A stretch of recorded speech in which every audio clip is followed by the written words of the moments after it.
За сайн бацгаана уу бүгдээрний өдрийн мэндийг хүргэе залбаас дээрээс тавтай морил.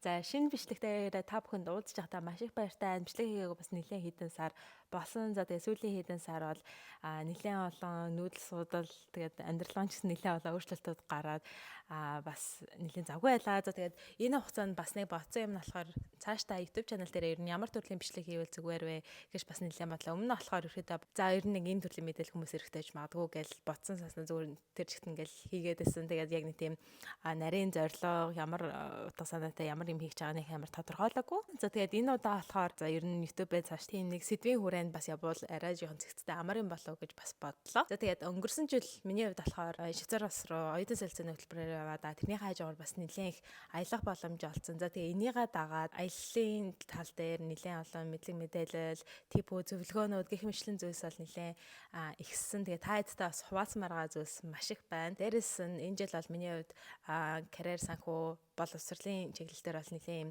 фокус болсон жил байгаа. За тэгээ энийгээ дагаад би бас цаг зав гарангуут ном сонин одоо YouTube суваг сургууль курсөөс ч гэдэг юм те янз бүрийн байдлаар чадахжуулж байгаа. За тэгэхээр тайцтаас тэрийг хуваалцаад өөрөө бас эксперимент хийгээд алдаж оноод тэгээд миний алдаанаас ч гэсэн та бүхэн суралцаад явбал илүү хин хинтэй хэрэгтэй байх гэж бодлоо. Тэгэхээр цаашдаа аялал, карьер санхүү, боловсрол, хувийн хөгжил гих мэтчлэн сэдвийн хүрээнд бас бичлэгүүд ер нь оруулж байх болно. За тэгээд та хэдэд бас ямар нэгэн санаа оноо байх юм бол комент хэсэгт үлдээгээрэй. За тэгээд өнөөдрийн бичлэгийн гол зорилго за энэ жил ерөөхдөө ингээ хагастай ороод явж байна. За хүн болгонд ер нь жил эхлэнгүүттэй маш их эрч хүчтэйгээр шин зорилгоудаа тодорхойлоод за тэрэндээ хүрнэ гэсэн бат итгэлтэйгээр ерөөхдөө эхэлдэг шүү дээ. Тэгээд жилийн ер нь хагас болоод ч юм эсвэл нэг 2 3 сар өнгөрсний дараа тэр эрч хүч маань буураа завгүй болоод аль эсвэл нөгөө төлөвлөгөө бодогдоогүй байсан олон зүйлс тохиолдоод тэгээ юу нөгөө зорилго тэр нь мартагдаад явчих үе нэлээд их байдаг. Тэгэхээр энэ бичлэгийн хувьд болохоор хэдүүлээ одоо тэр зорилгоудаа эргэн санаж тэгээд үлдсэн хэдэн сарыг үр бүтээлтэй эрч хүчтэйгээр дуусгая. За тэгэхээр 2024 оныхаа үлдсэн хэдэн сарыг гартаа оруулж хүссэн үр дүндээ хүрэхэд бол бид хэдэд туслах 5 алхмууд байгаа. За тэгэхээр тэр 5 алхам руу орцгоё. За эхнийх нь болохоор бид бүхэн одоо байгаа бүх орчноо маш эмх замбраатай, цэвэрхэн, цэгцтэй байлгах шаардлагатай. За тэгээд James Clear-ийн Atomic Habits буюу энгийн дадал зуршил гэдэг одоо монгол хэл дээр бас орчуулагдаад нэлээд хүмүүст хүрсэн байсан. За тэгээд энэ номон дээр гардагчлаа. Бид хэдийн байгаа одоо орчин нөхцөл байдал, ойр авийн бүх зүйлс маань инээрээ эрч хүч маань шууд нөлөөлдгөө. За тэгээд наад зах нь те өглөө босоод за одоо ингээд эрч хүчтэйгээр одоо лаптопн дээрээ эсвэл одоо нэг хичээлээ хийх гэдэг ингээд босонгууд ширээг рүүгээ харсан чинь шамраагүй те ингээд лаптоп тавих айгу болцсон байх юм бол заалаа жоохон байж байгаа ч гэдэм үү те ингээд ийм юм хоош нь тавих магадлал нь илүү өндөр болоод байдаг. За тэгэхээр хамгийн ихэнд хийх зүйл бол ерөөсөө л ойр орчноо бүгдээрээ зөвлөх. За тэгээд миний хувьд бас те нэлээд бодож исэн одоо ингээд шүүгэндээ юмнуудаа ингээд овооруулаад ч гэдэм үү те ингээд цааснууд нь овоорсон. Тэгээд зарим нь болохоор ингээд хэрэглэхтэй болсон ч гэдэм үү. Ялангуяа одоо сургууль дөнгөж төгссөн хүмүүсийн хувьд болохоор хичээлтэй холбоотой айгүй олон юмнууд ингээд цуглуулсан байдаг. Тэгээд зарим нь л ерөөсөө дараагийн хэдэн жилдээ эсвэл бүр өөхөө баг хэрэглэхээгүй тийм юмнуудаа за нэг өдөр хэрэг болж магадгүй ингээд хадгалаад орхисон байдаг. Тиймэрхүү зүйлсээс хаснараа бас бид хэдэд илүү сайхан зүйлсийг олж авах одоо тийм орон зайг ер нь бол үүсгдэг. Тэгээ би бол тэгэж бодох айгаа дуртай. Тэгээ хуучин юм бүх юм нь бол ерөөсөө бид эдэд гоё юм оруулж ирэх тэр үе тадаг нь ер нь ингээд одоо хаагаад боогоо тэнцээ ингээд зай эзлээд хэрэггүй сууж байгаа хгүй. Тэр бүх зүйлсээс ер нь өөртөө ихтгэлтэйгээр тэгээд дараа хэрэглэн гэж бодохгүйгээр ерөөхдөө аль бас халуул зүгээр. За тэгээд энэ эмх цэгцтэй байдал дээр бол ерөөдөө би 2 хувааж одоо энийгээ салгаж байгаа. За эхнийх нь болохоор physical environment буюу бид хэдийн одоо яг байгаа орчин тэгээд та хэрвээ машин барьдаг бол те өөрийнхөө машин гар цүнх гэж жижиг сажиг өөрийн чинь орчин нөхцөл байдал юу байгаа тэр бүгдээ маш сайхан цэвэрлэх хэрэгтэй. За тэгээд яг ингээд энэ бүх юмудаа цэвэрлэх хэрэгтэй гэх тэнгуүтэй ялангуяа нэлээд олон хүүхдүүдтэй томоохон гэр бүлтэй одоо хүмүүс ахын балтай хэд хэдэн өрөөтэй ч гэдэм энэ хүмүүст бол заастаа нэр энэ гэрээ бүгдээр ингээд сайн цэвэрлэх шаардлагатай гэдэг айгүй том ажил шиг бас нэлээд санагдана. Тэгэхээр нөгөө өөрийн чинь тархинтай маш том ажил байна гэж бодогдох тусам ер нь бол бидэд ингээд хоош нь тавих магадлал нь илүү өндөр болоод байдаг. Тэгэхээр за ингээд ер нь бол эцсийн зорилго нь те бүх зүйлсээ ингээд зэгцлэх. Гэхдээ тэднэрийгээ одоо ийм жижигхэн өдөрт одоо нэг хэдхэн минут зарцуулж болохоор ийм жижиг хэсэгт хувааж агаад тэгээд нэг өөртөө сар өгдөг ч юм уу те хэр том одоо орчин байгаагаас шалтгаалаад 7 хоног ч юм уу сар ч юм уу гэд өөрт бололцоотойгоор хуваагаад тавиад тэгээд тэрийг ингээд тиклээд явбал зүгээр байдаг. Тэгээд миний хувьд бол юм яг ингээд бичиж тавьж байгаа тэрийг ингээд дарах айгу хоббитой. Тэгээд тэрийнхээ прогрессыг хараад яг юу дуртай хүн болохоор надад бол тэрний илүү их нөлөөлдөг. Тэгээд ер нь сэтгэл зүйн хувьд ч гэсэн яг тиймэрхүү байдлаар явбал нэлээд үр дүнтэй байдаг гэсэн судалгаанууд ч гэсэн гарсан байт юм лээ. Тэгэхээр та бас тэгээд хуваагаад үзээрэй. Миний хувьд одоо яах вэ гэхлээр одоо нэлээд ингэж хоошин тавьж исэн нэг хит хитэн шургуулгатай байдаг бол за тэднэрийг яг өдөрт 15 минут одоо 8:30-с ирээд нэг 9-оос ажил эхэлдэг бол те 30 минут ингээд цэвэрлээд тэгээ ажилдаа орно ч гэдэг юм уу. Өөр нэг тийм амар дараа утгагүйгээр төлөвлөх хэрэгтэй. Хамгийн ихэнд бол би шууд ингээд листүүдэд гаргаад тавьчихж байгаа. За ингээд ариун цэврийн өрөө, яг өөрийнхөө унтдаг өрөө, балкон, гараж тэгээд хэрвээ ийм харанхуй өрөө байдаг бол те харанхуй өрөө за машинтай бол машинаа бичлээ. Тэгээд ингээд энэ тэн тавьсан цүнхнүүд тэгээд эднийгээ шууд тэглээд ингэж явах хэрэгтэй. За тэгээд гэр цэвэрлэх дээр болохоор нэг хэд хэдэн аргууд байт юм байлаа. За эхнийх нь болохоор 4 box method гэдэг арга байгаа. За тэрний яадаг вэ гэхээр бүх зүйлсээ 4 хувааж тавь. 4 хайрцагч ямар нэртэй байгаа хэрэгтэй вэ гэхээр эхнийх нь болохоор keep буюу за өөрт чи үнэхээр зайшгүй хэрэгтэй. Аз жаргал авчирдаг. Тэмцээс хоёр дахь нь болохоор яг ингээд хайхад хайран одоо шинэ гэхдээ ерөөсөө ашиглахгүй байгаа юмнууд бол хүнд өгөгч юм хамаатаас одоо найз нөхөд аль эсвэл одоо donate хийдэг ч юм уу те ингээд give away гэсэн одоо хайрцаг байна. За гурав дахь нь болохоор relocate гэсэн хайрцаг байгаа. За миний хувьд одоо жишээлбэл яадаг вэ гэхээр өвөл зөөний хувцсуудаа бол ингэж ялгаж тавьдаг. Тэгээд илүү их нөгөө зай гарч ирж илүү зэгцтэй харагддаг учраас за тэгэхээр ингээд зарим юмныхаа одоо дараа нь хэрэглэнэ гэж яг ингээд мэдж байгаа юмнуудаа бол тэ ингээд арай өөр харах өөрөлгөө хийдэг ч юм уу одоо юмнуудаа ичсэн жоохон болгоно гэсэн үг. Тэгээд өвлийн хувцас бол би бүгд ингээд чемодан тэгээд ингээд цаашаа игээд тэгээд ингээд улир солигдонгоч өрхтөө ингээд солиод явдаг. За дөрөв дэх нь болохоор өөртөө ихтэй юмнууд хаях одоо юм хайрцаг. Ийм бас метод байдаг юм байлээ. За хоёрт нь болохоор digital space. Сүүлийн үед ер нь бол бараг утасгүй интернетгүй лаптопгүй хүмүүс баг нэлээд цөөхөн байгаа. Тэгээд дор хайжилтай сошиал медиатай хүмүүс бол байгаа. За тэгэхээр бидний хувьд бол одоо утас, лаптоп, компьютер дээрээс нь яг ингээд утсан дорхтой сошиал медиагийн хаягнууд ямар одоо YouTube сувгуудыг дааж ийн ч гэдэг юм те энэ бүх зүйлсээ бүгдээр ингээд бас цэгцлэх хэрэгтэй.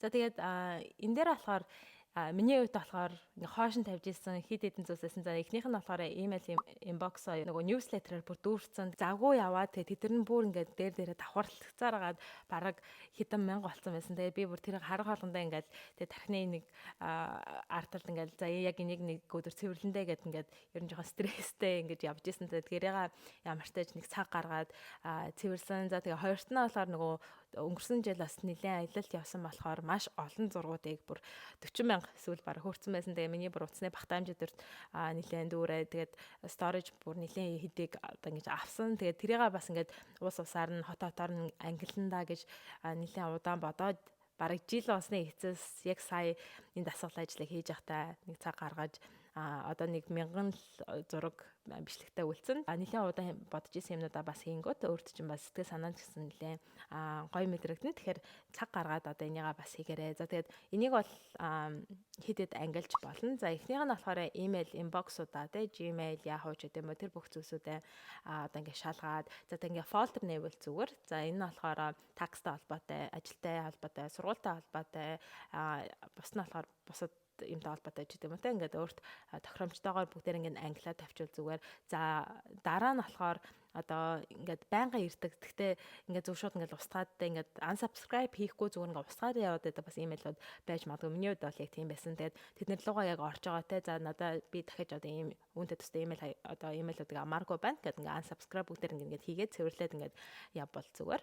За тэгээд цаашдаа ч гэсэн илүү амар болно гэсэн үг шүү дээ тий. Дараа нь болохоор одоо лаптоп юм уу одоо компьютер дээр дэлгэцтэй тэр бүх одоо файлуудаа, зургнуудаа, юмнуудаа бас ингээд фолдер хийж зэгцлэж ингээд тавьбал зүгээр. Тэгээд миний хувьд болохоор яг өнгөрсөн семестрт яг бүтэн цаг ажиллаа, бүтэн цаг хичээлтэй тэгээд нөгөө энэ тэнд ингээд татаж авах файлууд маш их одоо байсан. Тэгээд тэднийгээ ерөөсөө ингээд татаал ингээд нэг газар ингээд орхичоод байсан. Ерөөсөө зэгцэж тавихгүй. Тэгээд сая ингээд сургуулаа бас дууссан болохоор бүгдээр ингээд семестрээр нь англиад тэгээд ингээд яг сургуулаар нь англиад тэгээд бүгдээр ингээд бас ингээд зэгцсэн. Тэгээд зэгцсэний дараах тэр мэдрэмж бол үнэхээр гоё байсан.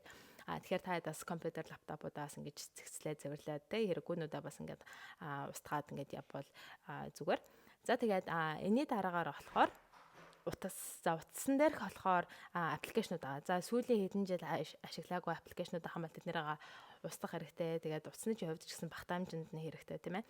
За тэгээд тэрэн дээрээ нэмээд за утасны одоо фото альбом те зурагнуудаа, бичлэгнүүдээ устгах дээрээс нь аппликейшнуудаа бол яг юм бас фолдерт хийчихвэл зүгээр байдаг. iPhone дээр бол их хүмүүстэй ингээд сошиал медиагийн аппликейшнууд одоо англи хэл сайжруулахтай холбоотой аппликейшнууд, сургуулийн ажлын ч гэдэг юм те ингээд яг цэгцтэй болох чи бас өөрт илүү амар. За тэрний дараагаар болохоор аппликейшнуудын хувьд энэ жил би яг ямар хөө зүйл хүсэж байгаа, яг ямар үр дүн төрмөр байгаа гэсэн одоо өөрөө чи үнцэн зоригтой ч ямар ч хамааралгүй одоо тийм YouTube сувгууд ч гэдэг юм уу те хүмүүсийг дагдаг байх юм бол жишээлбэл тэднэрийг unfollow хийх. Тэгээд яг өөрөө чин одоо зорилго, өөрөө чин одоо зүйлс нийцсэн те одоо жишээлбэл би энэ жил айгүй эрүүл маймаар гэх юм уу те эрүүл хооллолт, дасгал хөдөлгөөн тэгээд тэр тал дээр мэдээлэл өгдөг одоо тиймэрхүү YouTube channel-ыг орж одоо жишээлбэл бүгдэрнг тагаад явах юм бол те надад ингэж санал болгож байгаа бичлэгүүд нь гэсэн надад тийм байна. Тэгэхээр яг түүнтэй холбоотой мэдээлэл хад надад илүү амархан болчихж штэ. Тэгэхээр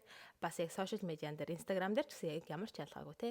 Яг ингээд би ямар хүмүүсийг дагаж чинь ямар хүмүүсийг одоо дагахгүй те тэднэрээ олж бас ингэж цэгцлүүл зүгээр. Иймэрхүү байдлаар digital space-ээ цэвэрлээд тэгээд өөртөө бэлдээ тавьчихна. За хоёрт нь болохоор reflection. За reflection бол бидний хувьд бол маш чухал одоо хийх ёстой зүйл байна. Тэгээд ихэнх хүмүүсийн хувьд бол бүр 7 хоног болгон өдөр болгон reflection хийгээд ингээд явдаг хүмүүс байна те. Хэрвээ маш завгүй амьдралтай одоо тийм хүмүүс ахын бол ядаж нэг сартаа нэг хийгээд явбал бас зүгээр юм билээ. Тэгээд тэрнээс илүү бас завгүй болох юм те. Ядаж л нэг 6 сар тутамдаа нэг хийгээд за би ингээд энэ жил бол яг ийм зорилго тавьсан те. Тэрнийхээ дагуу явж чадсан байна уу? Чадаагүй байна уу? Юу сурсан байна? Юуг нөөцлөх үү? Яах вэ их үгээ те. Тэр бүх зүйлсээ өөртөө ярилцаад одоо ингээд суух нь бидний хувьд бол маш чухал. Тэгээд ингэхгүй одоо надад тийм юу заавалгаа те. Надад ингээд хийх ажил зөндөө ах чи юу гээгээд одоо ингээд сууж идэм гэж чирээ бодож байгаа бол те.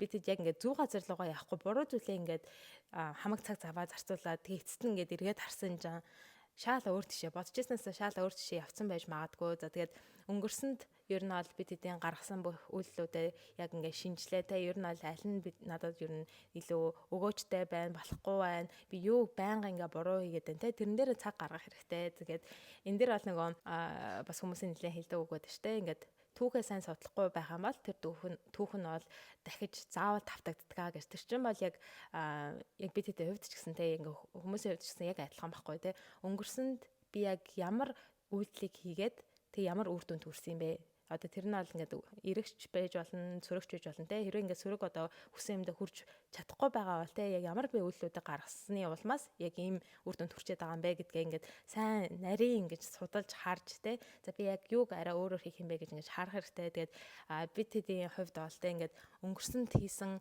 зүйлсээс суралцахгүй ингээд нэг алдаагаа гаргаалах юм бол ингээд цаанаасаа бас ингээд 12 ертөнцөөс бидэд за энийг л ерөөсө сурах хэрэгтэй гэж нэг тестээ ингээд дахин ингээд өгөөдөд юм шиг надад айгу санагддаг. Тэгэхээр бидэд бас үйлдэлүүдээс сурах хэрэгтэй. За reflection хийхийн хувьд бол хамгийн эхлээд мэдээж өнгөрсөнд одоо яг ямар үйлдэл хийсэн бэ гэдгээ ингээд бичиж тавих юм бол тэгээ юу нь хаана зөв болоо буруу болоо гэхэд одоо харахад илүү амар болно. За тэгэхээр эхний хийх зүйл бол одоо life audit хийн гэсэн. Тэгэхээр audit дээр нь болохоор яг өнгөрсөн сар эсвэл өнгөрсөн хэдэн 7 хоног жишээлбэл би яг ямархуу байдлаар яг яваад байна. Хэрвээ таны одоо гол фокуслж байгаа зүйлж байгаа санхүү байлаа гэж бодъё. Тэгээд санхүү дээр жишээлбэл хоригдлол үүсгэх зорилготой байлаа гэж бодъё. Тэгэхээр хамгийн ихний ээлжинд би мөнгөө ер нь хаана ингээд зарцуулаад байна гэдгийг мэдэх хэрэгтэй. Банк стейтмент ч гэдэм үү те өмнөх одоо банкны хавуулгыг одоо ингэж харж байгаа. Одоо найзтайгаа уулзах ч гэдэм үү гадуур хооллох, кофе зүйлс ер нь ямар зардал гаргасан байна. Тэднийг ингээд харна гэсэн. Эрүүл болмоор ингээд бодсон байлаа гэж боддог те. Яг тэрнтэй холбоотой ер нь үйлдэлүүд хизээ хийсэн байна. Яг хэдийг хийсэн гэж хэлчихэд яг яаж хийсэн байна те. Тэднийг ерөөдөө бүгдээр ингэж харнаа. За тэгээд ингэж бүгдээр ингээд бичиж тавьсныхаа дараагаар тайдад бас илүү тусалж магадгүй гэсэн яг энэ хідэн асуултуудыг яг энэ дэлгэцэн дээр бас ингээ гаргачих. За тэгээд энэ асуултууд дээр жишээлбэл сүүлийн 6 сарыг би 3 үгээр илэрхийлгээвэл яг ямар 3 үг байх вэ? Сүүлийн 6 сарын хугацаанд те надад тулгарсан хамгийн хэцүү одоо зүйлс буюу те challenges ер нь юу байсан бэ? За тэгээд миний яг ингэж wins буюу те ер нь бол чадсан үнэхээр сайн хийсэн achievements-ууд бас юу байна вэ? Надад үнэхээр нөгөө талархалтай байсан одоо зүйлс бас юу вэ? За би сүүлийн хэдэн сар ер нь ийм шинэ дадал зуршил бий болгосон уу? Шинэ хобби бий болгосон уу? Тэгээд яг иймэрхүү зүйлсүүдээ бас нарийн ингэж бодож байгаа юм те заримдаа бидэд угаасаа нөгөө завгүй эсвэл ингээл юмнуудаа мартаа явцдаг. За тэгэхээр ингээд нарийн сайн яг ингээд цаг гаргаж яг нэг бүрчлээ өөрөөсөө асууж бичиж тавьж ингэх юм бол бас илүү олон зүйлсийг гаргаж те өөрөө бас илүү танихад бас нэлээд тусалдаг. За дээрэс нь нэмээд за сүүлийн 6 сарын хугацаанд надад гол сурсан 3 зүйл юу вэ? Би яг одоо өөрийнхөө эрүүл мэндийн хувьд яг өөртөө зөвхөн те ингээ хүүхдүүд гэр бүлтэй биш яг ингээ өөртөө зориулж ямар нэгэн сайхан зүйл хийсэн үү? Цаг хугацаач айгүй хурдан өнгөрчтэй шүү дээ. Ялангуяа завгүй одоо хүмүүсийн хувьд бол нэлээд хурдан өнгөрчин. За тэгэнгүүт ингээ өөртөө зориулж одоо яг хийсэн юм гингүүд бараг байхгүй байх төрлөө те. Яг ингээ өөр чиглэлээр юмнууд хийгээд байгаа юм хэвлээ зүгээр яг өөрийнхөө эрүүл мэнд өөртөө зориулсан юм гингүүд нэлээд одоо цөөхөн байх магадлал бас байгаа. За дээрээс нь сүүлийн үед одоо ийм байнгын хийгээд байгаа дадал зуршлуу те. Яг ямар дадал зуршлаасаа би ер нь салмаар байна. Тэ нэг тийм таалагдах байгаа нэг тийм дадал зуршил юу байна гэдгээ бас ингэж бичиж болж байна. За тэгэхээр иймэрхүү байдлаар те энэ асуултуудыг өөрөөсөө асууж те хүн болгоны хувьд бол бодсон сансан одоо хийсэн зүйлсүүд нь янз бүр байгаа. Тэгэхээр эндээс ирэхдээ санаа аваад өөртөө тохирсон асуултуудыг бас асуугаад бичиж тэмдэглээд яваарай. Тэгээд энэ бол яг ингээд бодоод цаг гаргаад бичиж тэмдэглэнээс айгүй чухал байгаа шүү. Тэгэхээр ингэж нэг өөрийгөө хайрлаж өөртөө бас ингэ цаг хугацаа гаргаарай. Гурав дахь алхам нь болохоор remembering your why буюу одоо ингээд өөртөөгөө холбогдох. За тэгээд энэ маань бас reflection-тай нэлээ яг төстэй. Тэгэхдээ гол одоо зорилго нь юу вэ гэхлээр таны хувьд те таны гол одоо үнцэн чинь юу юм? Таны хувьд бол одоо ямар нэг ингээд зорилго тавьсан байлаа те ингээд өөрөө чинь амьдрал хүсэж байгаа зүйлсүүдээ штэ тэрний чинь яг ингээд шалтгаан нь юу юм те гэх мэтчлээ одоо тэр бүх зүйлстэйгээ өөртөөгөө хөрнөд ингээд холбогдох. Тэгээд бидэд амьдралд бол одоо гаднах ажил төрөл боловсрол одоо бусад хүмүүс гэл те янз бүрийн одоо ингээд юмс ингээд орж ирнэ. Тэгээд энийгээ дагаад те бид эдийг хүсэж байгаа юм бодож байгаа юм ингээд байнга ингээд жоохон өөрчлөлтөнд ороод ингээд явдаг. Гэхдээ те яг ингээд эцсийн үр дүнд бид хэд юу яг өөртөө яг юу хүсэж байгаа те одоо ямар нэгэн зорилго байлаа гэж бодоход тэр зорилго нь тэгэхээр бид эдийн өөртөө тавьсан зорилго юм уу аль эсвэл ингээд гэрийнхэн чин аав ээж чин хүүхдүүд чин ч юм уу те ингээд өөртөө чин хүсээд ингээд ийм зорилго тавиулсан юм уу эсвэл ингээд зүгээр л нийгэм дэх байдал надаа юм. Тэгээ тэрийг нийгмийнхаа нормыг дагаад би өөрөд нэг иймэрхүү байвал зүгээр гэж бодоод тэрийг тавьсан юм те. За тэгээ тэрэнд бас тусалсан юм дасгал ажлууд байд юм байлаа. Тэгээд ялангуяа хэдэн жилдээ нэг бас энэ дасгал ажлуудыг хийжүүл бас ингээд нэлээд зүгээр санагдсан. За тэгээд энэ дасгал ажлууд нь одоо ямар дасгал ажлууд байсан бэ гэхээр эхнийх нь болохоор одоо өөртөө захиа бичнэ. Өөрийнхөө бүр хэдэн жилийн өмнөх те жоохон үеийн одоо би болохоор жишээлбэл жоохон золбоод зориулаад одоо ингээд захиа бичин те тэр захиан дээр болохоор би одоо яг ямар амжилтанд хүрсэн ямар зүйл ингээ хэцүү байв те би ингээ багтаа хүсчихсэн яг энэ зүйлдээ ингэж хүрлээ гэдэг ингээд өөртөө ингээд зориулаад ингээд бас яг чин сэтгэлээсээ ингэж суугаад захиа бичвэл тэрнээс ингээд сэрэгдэг гэж бас дуусаа. Тэгэхээр бас энэ дасгал ажлыг хийгээд үзээрэй. За тэгээд үүний дараагаар бас хийх одоо нэг ажил нь болохоор visualization буюу одоо хүсэж байгаа зүйлээ ингээд нүдэнд харагдтал ингэж төсөөлөх одоо бас нэг тийм дасгал ажил. За тэгээд энэ дасгал ажил дээр бол 3 төрлийн зүйлийг одоо төсөөлөн бодно. За эхнийх нь болохоор миний одоо хамгийн эрүүл байгаа тийм золбоог одоо төсөөлье те. За би одоо эрүүл байна гэдэг нь миний хувьд одоо юу юм те. Одоо ингээд 6 болцонтой балах ч гэдэм үү. Эсвэл ингээд маш гоё эрүүл хоолсон те ингээд яг ингээд би төрхийн хувьд ямар юм. Тэгээд эрүүл байна гэдэг маань те. Би одоо яг ямар зүйлийг чадна гэсэн үг юм те. Тэр одоо яг өөрөө чинь хувьд эрүүл гэдэг юу вэ гэдэг дээр л ерөөс ингэж маш сайн нарийн ингэж төсөөлөн бодно. За тэгээд тэрийг бас бичиж болно. За тэгээд ингээд эсвэл бүр яг тэрийг төлөөлж байгаа нэг зургийг олоо бас ингэж бичиж байгаа тэмдэглэж байгаа газар дээр бас одоо нааж болж байна. За тэгээд хоёр дахь нь болохоор миний хувьд бол те миний хамгийн одоо юм амжилттай байгаа золбоо ерөөдөө яг ямар золбоо байх вэ гэдгийг ингээд төсөөлнө. Тэгээ маш амжилттай байна гэдэг маань миний хувьд яг ямар утга учиртай юм те. Яг тэрийг бас ингэж төсөөлөн бодjoo. Тэрийг төлөөлөх бас ингэж зургийг олж аваад те. Тэгээд ингээд нааж болно, бичиж болно. За тэгээд хамгийн сүүлийн 3 дахь нь болохоор юу вэ гэхээр за яг миний хувьд миний одоо хамгийн жинхэнэ золбоо гэж одоо юу юм те. Тэрний тал дээр бас ингэж төсөөлөн бодно гэсэн. За миний хувьд бол ингээд надад одоо маш чухал зүйлсүүд юу вэ? Тэр талаараа ингэж бодно тийм. За тэгээд тэр тал дээр бас ингэж төсөөлөн бодож одоо ингэж тэрийг өөрийгөө илэрхийлсэн. Миний хувьд бол миний гол үнц нь бол энэ зүйлсүүд те. Тэднийгээ ингэж бас одоо төлөөлүүлэх юм зургуудыг бас олж ингэж бас наах боломжтой. Тэгээ иймэрхүү байдлаар ингэж бодож ингэж төсөөлөн бодож сунгуудтай би нэрээ багтаахтай нэг ийм юмыг айгуу сонирхдаг байсан шүү. Нэр тэрийг мартцсан байж таа гэдэг одоо нэг тийм мартцсан зүйлсээ бас эргэж олоход илүү тусалдаг ийм дасгал ажлууд байдаг. За тэгээд саний одоо ийм visualization буюу те ингээд төсөөлж одоо бодсон бүх зүйлсээ одоо гаргаж ирээд бас ийм vision board хийх боломжтой. Тэгээд vision board буюу одоо мөрөөдлийн самбарыг ерөөдөө би өөрөө хийх дуртай. Тэгээд нэлээд хийдэг. Тэгээд сүүлийн үед би бүр нэлээд цаг зарцуулаад бүр ийм том canvas дээр маш томоор бас ингээд одоо суудаг ширээнийхээ яг арталт ингээд тавьсан. Тэгээд яг үүнтэй холбоотой те хэрвээ та бас өөртөө мөрөөдлийн самбарыг хийх гэж яг ямар байдлаар хийвэл зүгээр юм бэ гэж бас ийм санаа амаар ах юм бол би яг энэ тал дээр бас нэг өмнө бичлэг хийжсэн. Тэгээд тэрийг ингээд энд оруулчих.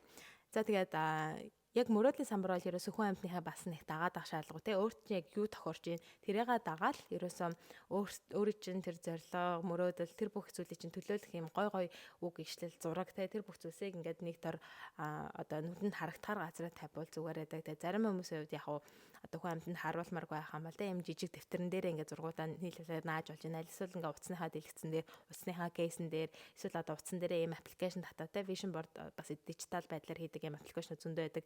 Тэднэрийг бас ингээд нийлүүлээд тавьчих болж гин. Эсвэл яг ингээд нүдэнд харагдах газараа маш томоор ингээд canvas дээр эсвэл ийм том зургийн фрейм дотор хийгээд тавьж болж гин. За иймэрхүү байдлаар яг өөрт чи юу болж гин те яг тэрүүгээр ингээд хийвэл зүгээрээ. За тэгээд vision board маань ерөөсөө зорилго нь те өдөр болгон хийж байгаа үйлдэлтэй зарим тохиолдолд ингээд өглөө за яаж босноо гэл ингээд бодож идэлтэй миний хувьд жишээлбэл яг ингээд орны эсрэг талд яг миний тэр vision board маань ингээд өөдөөс ингээд хараад байж байгаа хгүй тэнгуут чинь те за өнөөдөр ингээд сэрээд яг энэ зорилго дээрээ мөрөөдөл дээрээ тавьсан яг энийхээ төлөө ингээд босоод одоо үйлдэлүүдээ хийя ч гэдэг юм те яг ингээд байнгын өөрт чинь ингээд жоох ирч үуч хайрлаж тэрий чи сануулж ингэж байдаг зүйл. Тэгэхээр таны хувьд бас те яг ямар зорилготой байх вэ?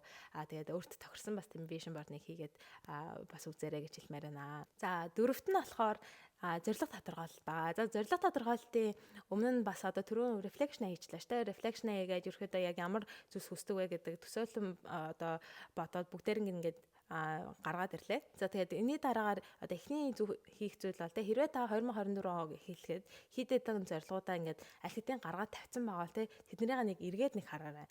За 6 сар гэдэг бол нэлээд тийм богино чимшиг урт чимшиг ер нь бол хугацаа шүү дээ. Гэхдээ хүний амьдралд юу ч тохиолдсон байж болно. Зарим хүмүүсийн хувьд бол те шал өөр зорилготой алсан. За би бол яг энэ зорилгыг бол ингэж хүсэж исэн. Гэхдээ 6 сарын дараах би бол те яг энийг бол хүсгээ болчлоо. Миний одоо бодож исэн энэ бүх зүйлс бол өөрчлөгдсөн гэж бодож байвал те тэр зорилгоудаа харж агаад одоо хамааралгүй зүйлсүүдийг ингэж хаяад тэгээ шинэ бас ингэ зорилгоудыг одоо гаргаж ирэх хэрэгтэй гэсэн. За зорилго тодорхойлолтын хувьд бол smart goals гэдэг та бас нэлээд сонсч ирсэн мөн ямар нэгэн зорилгыг тодорхойлолтод тийм яг ингэ зөв ойлгомжтой ингэж тодорхойлох нь маш чухал. Тэгээд зорилго тодорхойлолт нь ерөөсөө ийм хаана яг хүрэх гэдэг нь ингээд ойлгомжтой ч тийм. Тэрийг ингээд яг ямар хаана ямар зорилгот хүрэхээ мэдэхгүй тийм нэг газар зүгээр хамаа намаг ингээд map дээр жишээлбэл одоо нэг юм зоочоо тийм. За энэ л хүрнэ гэдэг ингээд тэр гол нь зорилго маань ингээд зөв газараа биш тийм. Зөв илэрхийлэгдээгүй байх юм бол хаана хүрэх нь бид нар сайгүй ойлгомжгүй. Тэгэхээр маш их цагийг бас алдаж магадгүй. Тэгээ эхнээсээ маш зөв зорилгоо тодорхойлох нь маш чухал гэдэг. За тэгэхээр яг үүний дагуу нэлээд олон хүмүүсийн бас ашигладаг. Маш үр дүнтэй нь одоо батлагдсан одоо нэг арга бол яалтчгүй smart goals. За smart гэдэг маань ерөөсөө SMART гэсэн үгний одоо товчлоо. За тэгээд S нь одоо жишээлбэл specific гэсэн үг. За зорилго бол маш энгийн гэхдээ нарийн детальтай, илүү нарийн байх тусмаа бүр илүү сайн те. Яг хэн хизээ яагаад хэдийгээр гэдэг одоо энэ бүх зүйлс нь бол маш ойлгомжтой байх хэрэгтэй. За энэ дээр бол те би ингээд нэг эрүүл баймаар байна гэсэн одоо юм ерхий зорилгоос илүүтэй. Би 3 сарын дотор 7 хоногт 3 удаа гүгээд 3 хилийг одоо хасмаар байна гэдэг юм. Эсвэл 10 хилийг хасмаар байна гэдэг юм. Тэ ингээд маш нарийн одоо деталууд нь бүгдээрээ ойлгомжтой байвал зүгээр. За дараагийнх нь M буюу measurable байх хэрэгтэй. За measurable гэдэг маань те хэмжигдэхүйц байх хэрэгтэй. Тэгээ хэмжигдэхүйц байж байгаа шалтгаан ялангуяа хэрвээ маш том одоо юм зорилго тавьсан байх юм бол те. За би яг хитэн саржангаа одоо түүнийхээ төлөө баахан үйлдэлүүд хийгээд байна шүү дээ. Гэхдээ яг ингээд за одоо ингээд эргүүлээд харангууд би яг хэдэн хувьтай энэ амжилтанд одоо өөрийнхөө зорьсон зорилготой хүрэхдээ хэдэн хувьтай явж байгаа вэ гэдгийг эргээд харахад ингээд хэмжигдэхүйц одоо ойлгомжтой байх хэрэгтэй. Тэгэхгүй бол бас ингээд голоор нь шантрах үеуд нэлээд гарна. За тэгээд яг ийм жоохон шантрах гээд байгаа үедээ те за ингээд би 60% болсон байна, 70% болсон байна, 80% болсон байна гэнгээ харах юм бол те дахиад жоохон хичээлчих юм бол өөрийнхөө зорьсон зорилгодоо хүрэх боломжтой байна гэсэн ийм итгэлийг өгдөг учраас энэ маань бас сэтгэл зүйн хувьд бас нэлээд ач холбогдолтой. За A нь болохоор achievable байх хэрэгтэй. Тэгээд бид хэд бол те бас ингээд зорьсон зорилго маань нэлээд том байх хэрэгтэй гэж бас нэлээд хүмүүс бас ярьдаг. Гэтэ бас хитрхи том те 1 жилийн дотор би сансар дээр гармаар байна ч гэдэг юм те. Ер нь ингээд ийм шаал дали бас ингээд хүрэхэд хэцүү одоо ийм зорилго тавьчих юм бол би бас тэрэндээ хүрээгүүд бас шантраах гих мэтчлээ одоо зүйлс нэлээд гардаг болохоор том гэхдээ яг тухайн заагдсан хугацаанд хүрэх үед одоо тийм зорилгоодыг тавих нь бас чухал байдаг. За дараагийн R буюу relevant байгаа. За relevant нь болохоор ерөөсөө хамаатай зорилго байх хэрэгтэй тийм. За түрүүний одоо бид эдийн бодсон өөрийн ингээд хамгийн амжилттай агаар ингээд төсөөлөнгүүдтэй би ингээд эрүүл баймаар байна ингээд одоо жишээлбэл ийм ерхий байдлаар ингээд гаргаад ирсэн байна шүү дээ. Тэгэхээр эрүүл байхын тулд би ер нь ямар зүйлс хийх хэрэгтэй юм тийм. Би одоо доор хаяж 10 кг хасан байх хэвээр өдөрт маань одоо иддэг зүйлс маань ийм байх хэвээр би өдөрт 3 литр ус уудаг байх хэвээр ч гэдэг юм. Тэ ийм зүйлсүүд ингээд яг эрүүл байгаад чи хамаатай болж ирж байгаа. Тэгэхээр яг тэрнийхээ дагуу байх хэрэгтэй. Тэрнээс ш гинт одоо ингээд явж ирсэн нэг найз чинь ч юм уу нэг одоо өөр зорилго гаргаж ирээл янгууд наа чи ямар гой сонсож байна. Би ч гэсэн тэгмээр ингээд тэ ингээд ер нь жоохон хамааралгүй шал дали одоо бас ийм байх юм бол би тэдний яг хүсэж исэн. Тийм үр дүнд бол ерөөсө хүргэхгүй. Тэгэхээр хамааралтай байх хэрэгтэй. За тэгээд хамгийн сүүлийнх нь T буюу time bound байх хэрэгтэй. За тэгээд энэ дээр бол миний бас яг нэг боддог зүйл бол ямар нэгэн яг хизээ хүрэх нь мэддэхгүй ямар нэгэн хугацаагүй зүйл бол ерөөсөө зорилго биш мөрөөдлөө. Тэгэхээр яг эдний дотор ер нь бол хүрмээр байгаа. 3 сарын дараа мó 6 сарын дараа мó 1 жилийн дотор 5 жилийн дотор те яг хизээ хүрэхэд байгаа яг тэр зүйлээ тавих хэрэгтэй. За тэгээ ойрын одоо ийм зорилготой үед бол те би 2024 он дуусгаас өмнө 12 сарын 31-ээс өмнө би одоо энэ зорилго төрсэн байх хэрэгтэй гэдэг. Яг тэдэн сарын тэдний өдөр гэдэг одоо ингэж тавьбал зүгээр. За тэгээд смарт голод ерөөхдөө ямар хөө байдлаар тавихаа ингээд ойлгочлаа. За тэгээд энэ зорилгоудаа ерөөсөө бид хэдийн амьдралын одоо 8 талбар дээр яг ингээд өөр чиглэлээр одоо энэ зорилгоудаа тавьж эхэлнэ гэсэн. За тэгээд ер нь янз бүрийн л одоо ийм талбаруудын хэсэгт ингээд хуваацсан байт юм байлээ. За энэ дээр болохоор би яг одоо Джеймс Клирийн ингээд дээрээс нь үр бүтээлтэй хүмүүсийн 7 дадал буюу одоо Стивен Ковигийн бичсэн одоо ийм номнуудаас одоо үүдэж ерөөхдөө 8 хэсэгт одоо ингэж зорилгоудаа хувааж байгаа. За энэ 8 хэсэг нь юу вэ гэхээр health and well-being буюу одоо эрүүл мэнд. За хоёр дахь нь болохоор career business. За тэгээ гуравт нь болохоор family and friends. Эсвэл нөгөө social life байж болно те. Дөрөвт нь болохоор хувь хүний хөгжил. Тавт нь finance буюу одоо санхүү. Зургаат нь болохоор spiritual. Тэгээ долоод нь recreation and hobbies. Тэгээ наймд нь болохоор giving back буюу одоо бидэд нийгэмд ээлтэй бас ямар зүйлс хийж байна те. Яг энэ тал дээр бас хамаатай ямар зорилгод байна. За иймэрхүү яг 8 талбарч ерөөдөө зорилгоудаа те яг энэ хэсэгт бол яг ийм зорилгод гээд бүгдээр ингээд бичээд тавьчихвал зүгээрээ. За тэгээд бүх яг 8 байнгын ингэж авч явна гэдэг мэдээж бас нэлээд хэцүү. За тэгээд миний хувьд жишээлбэл яг 2024 он бол илүү одоо карьер санхүү хувийн хөгжилт одоо илүү тулгуурласан байгаа. За тэгэхээр яг бусад одоо нөгөө эрүүл байх ч юм уу те тэр зүйлсээ бол ингээд авч явна. Гэхдээ нөгөө илүү олон зорилгууд байгаа. Илүү одоо фокус өгж байгаа зүйлс нь болохоор яг энэ 3 талбар байгаа. Тэгээд энэ бүх зорилгоудаа ингээд 8 талбартаа бүгдээр ингээд хуваагаад бичлээ штэ те. Тэгэнгүүт энэний дараагаар маш олон зорилгууд бас ингээд гараад ирсэн байгаа юм бол те. Хамгийн чухал нь юу вэ гэдгээ бас ингээд дараалалаар нь бичиж агаад яг өөрт маш чухал гэсэн бас ингээд цөөн хэдийгаа те илүү ингэж авч үлдээд за тэднэрийгээ болохоор дөрөв ингээд юм уйлралтай бас ингээд хуваагаад биччихвэл бидэд бас ингээд хүрэхэд илүү амар болон за тэр маань яг юу гэсэн үг вэ гэхээр 1-3 сарын хооронд би яг энэ зорилго дээр илүү одоо анхаарлаа төвлөрүүлнэ.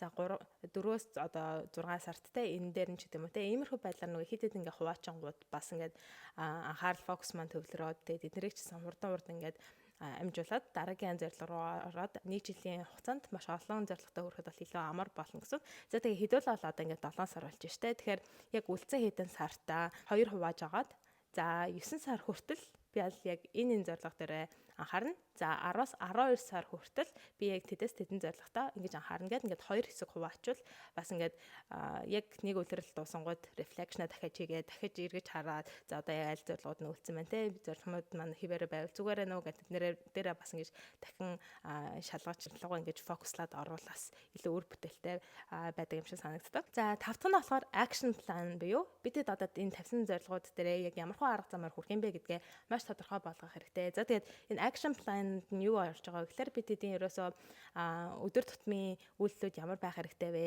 Бид эдийн зорилготой хүрэхэд бол яг ямар шинэ дадал зуршлыг бий болгох шаардлагатай вэ гэсэн зүйлсүүдийг бол энэ ч гаргаж ирнэ. За тэгэхээр одоо хамгийн эхний хийх зүйл бол ерөөсөө гол зорилготой бүгдээр нь ингээд бичээд тавьчихна. Амын дайдалтанд тавьчихна. За тэгэнгүүтээ тэндээсээ одоо нэг юм хэдэн зураас татангуудаа за яг энэ зорилгод хүрэхийн тулд би яг ямар гол зүйлүүдийг хийцэн байх хэрэгтэй вэ гэдэг. Гол степүүд нь юу вэ гэдгийг ингээд тавьчихна гэсэн. За эрүүл байна гэд байлаа гэж бодлоо л та тэрүүний. За тэгэнгүүт за эрүүл байханд бол би одоо дасгал хөдөлгөөн дээр юу хийх юм, хоол хүндан дээр юу хийх юм те шингээ уух зүйлс юу хийх ингээд одоо 3 хэсэг байлаа гэж бодлоо. Бүгдээр нь ингээд задлаад ингээд тавина гэсэн. За тэгэж задлж тавьснараа за хамгийн ихнийхэн дасгал хөдөлгөөн дээр жишээлбэл би одоо өөрийнхөө өдөр тутмын зүйлдээ яг ямар зүйлийг хийх хэрэгтэй, ямар зуршлыг бий болгох хэрэгтэй те тэднийгээ дахиад ингээд цаашаа задлж бичнэ гэсэн. Бүгдээр нь ингэж задлж тавьсныхаа дараа те яг одоогийн байдлаар бидэд ингээд өөрийнхөө амьдралд оруулаад хөвшүүлсэн хийж байгаа зүйлс нь юу вэ?